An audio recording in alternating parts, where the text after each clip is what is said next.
The Range Rover owner experience started pretty quickly with the check engine light.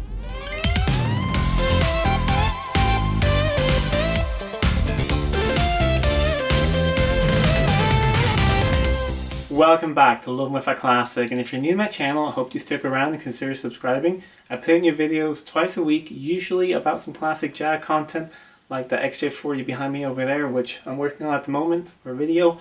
However, last week I picked up a 2006 supercharged Range Rover for my wife. Already had 2 videos on it. You guys seem to really like the car, and yeah, it is a great car. I was getting ready to do some service work on it.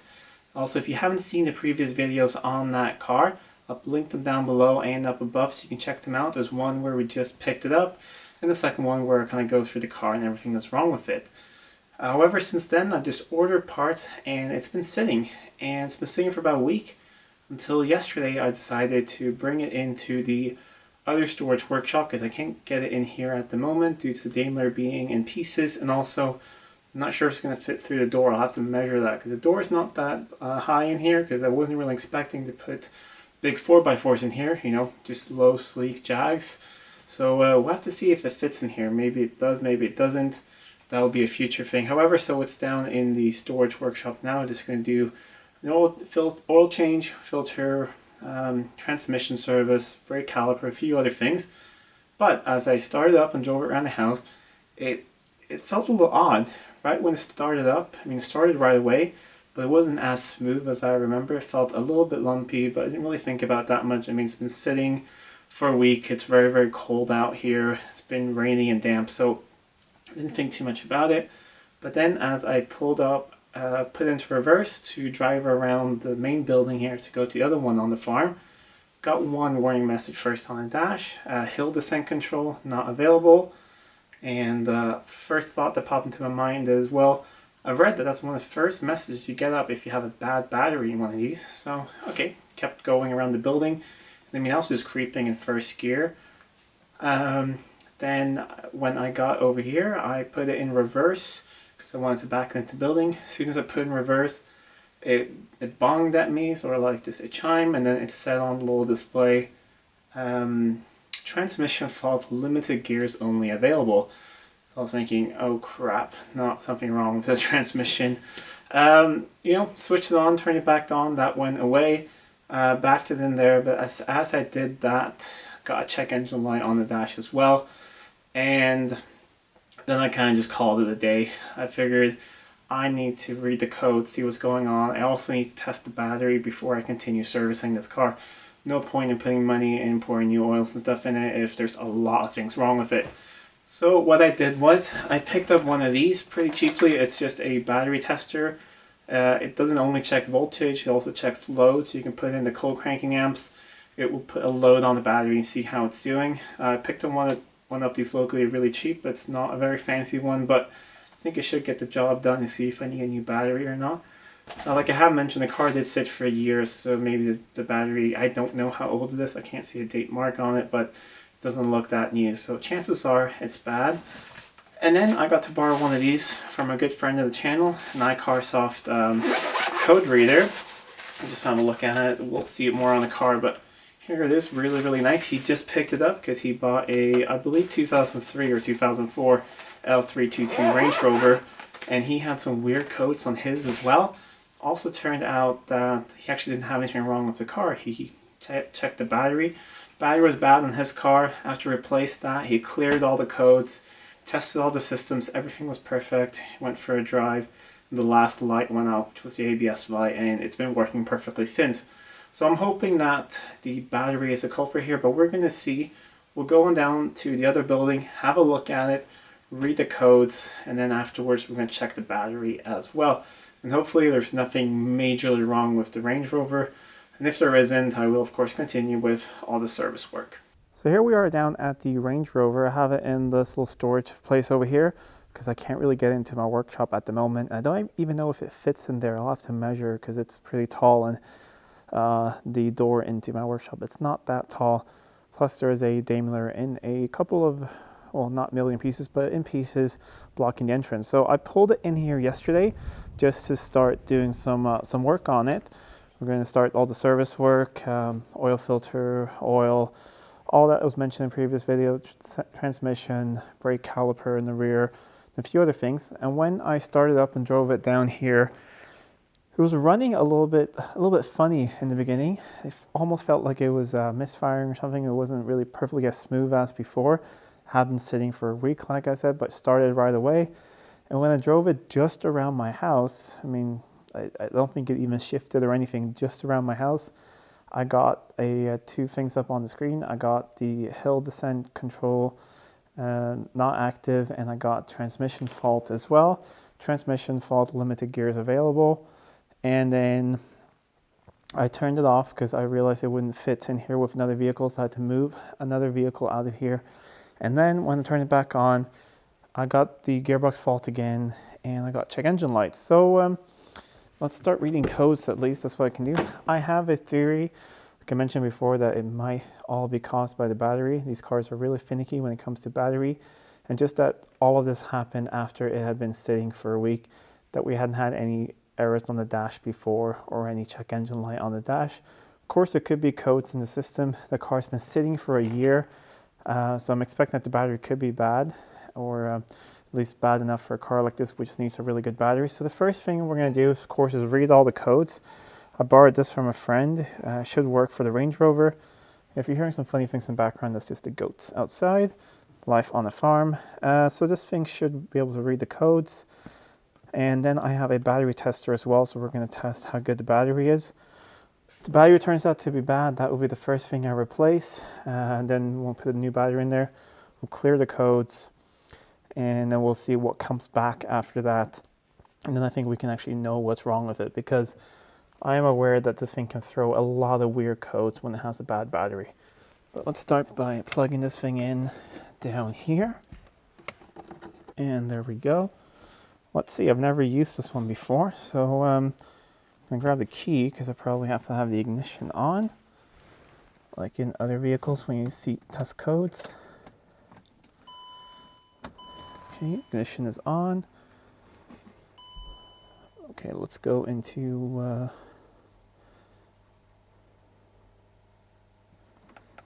I think that one.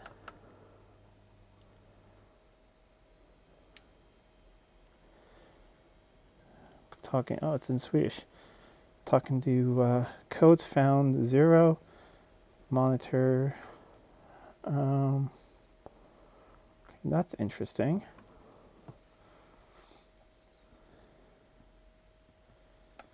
So no codes there, but let's try the diagnostics one instead.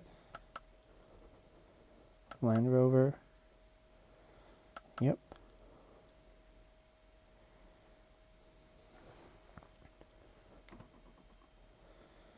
It is a Range Rover, 2006. Okay, that's weird. It doesn't show the supercharged. Let's try 2007 maybe. Supercharged V8. System scan. Alright, so this is, my friend has set it up in Swedish, but this just means scanning system, weight, scanning 35 different systems.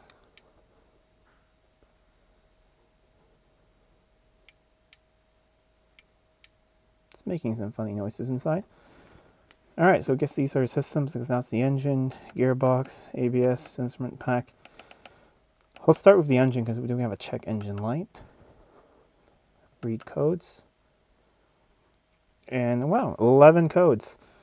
So misfire detected cylinder 1, misfire cylinder 2, misfire cylinder 7, misfire cylinder 3, misfire cylinder 4, cylinder 5, 6,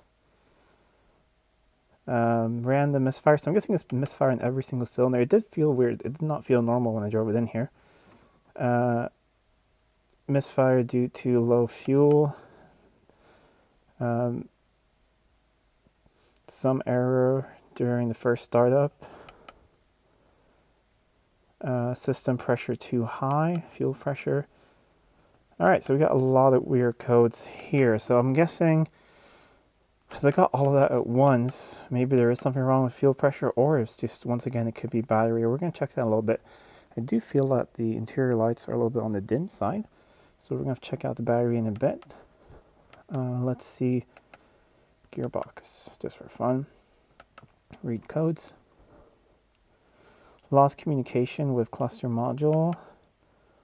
Wrong gear position. It says P07.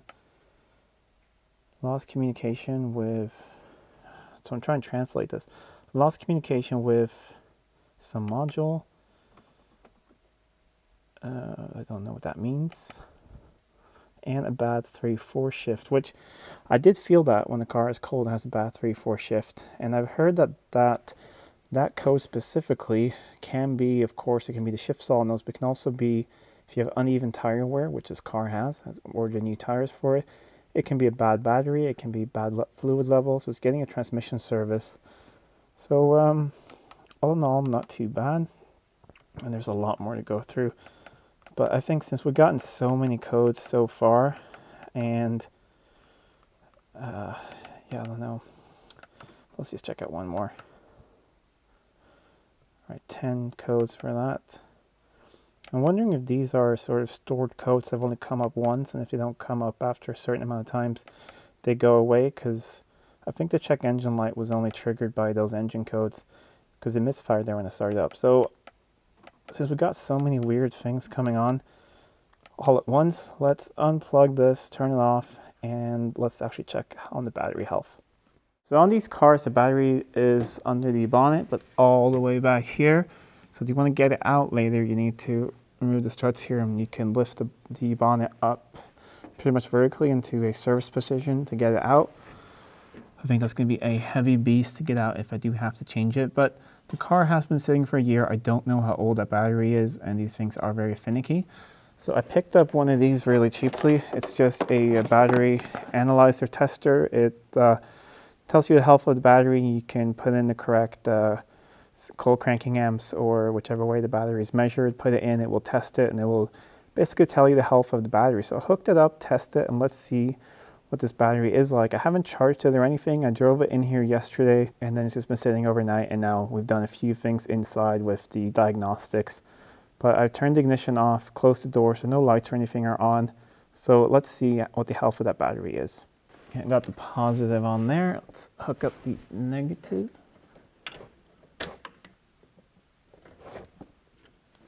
There we go. Should be a good connection there. And it's coming on here. I'm actually really hoping that the battery is bad, because that would be a nice way of explaining all of the bad issues. So I'm going to choose in vehicle. Standard, yeah, I see that the battery is rated for 830 amps EN. It's 100 amps otherwise, so we'll set to EN as a standard. I got to click this up to 830. There are more high-tech ones like this one, but I just picked this one up for like 30 bucks. I feel like it could be a good tool to have. It might not be as precise as a more expensive one, but still a good way to test if a battery is good or not. 830, enter. All right, let's test. All right, 11.52 volts, only 300 amps, 15% health, and 0% charge. So charge retest. Yep, 330 amps only. So we're definitely looking at a bad battery here. So one last thing before I order the battery, I thought I'd check how the alternator is doing, see if it's charging, because then might as well order an alternator at the same time. So just going to turn the car on, and then we'll see what the reading is. It still has a noisy belt. Nothing has been replaced. So, but let's just see what the alternator is doing.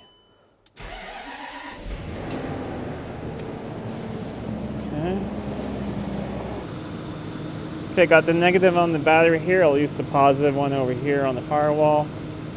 14.6, 14.7. Back in the workshop now, and that battery is just terrible. I mean, 15% of health. It went down to 11.5 volts with some load on it. Definitely not a good battery. So I'm going to call some different parts stores, see if I can get a big battery like that pretty quickly. Not sure if they have those in stock or how common they are. I mean, it's basically the same battery as in the back of the S-Type as well, the old Jaguar S-Types, but not really sure if it's a common battery size. But I'm going to call up and see what I can get hold of, replace that, and then we'll clear the codes, and hopefully there are actually not any real codes. Hopefully this is all caused by low voltage and then not being able to communicate with different modules and just throwing a bunch of errors. I'm aware that these cars do have that issue, that as soon as you have a bad battery, and this seems to be a really bad battery, you get a lot of weird codes. But the good thing is that the battery still cranks over the engine pretty quickly, so I'm going to charge it up and I'm going to keep it as a spare battery for something else here. I can use it on the front tractor or something. It's a big 100 amp battery, so definitely not going to throw it away, because it can be used on a vehicle that doesn't have a lot of technology like that one, and I think it would probably be fine for another couple of years.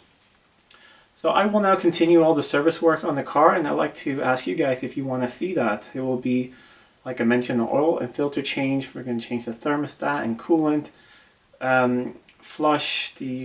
change the transmission fluid and filter and fill it to the proper level, replace the rear brake caliper, and a few other things. Would you like to see that here on the channel, some work on the Range Rover? Please let me know in the comments down below. Anyways, if you like this video, please give it a thumbs up and share it with your friends. If you're not already subscribed to the channel, please do subscribe to the channel. It really does help out a lot.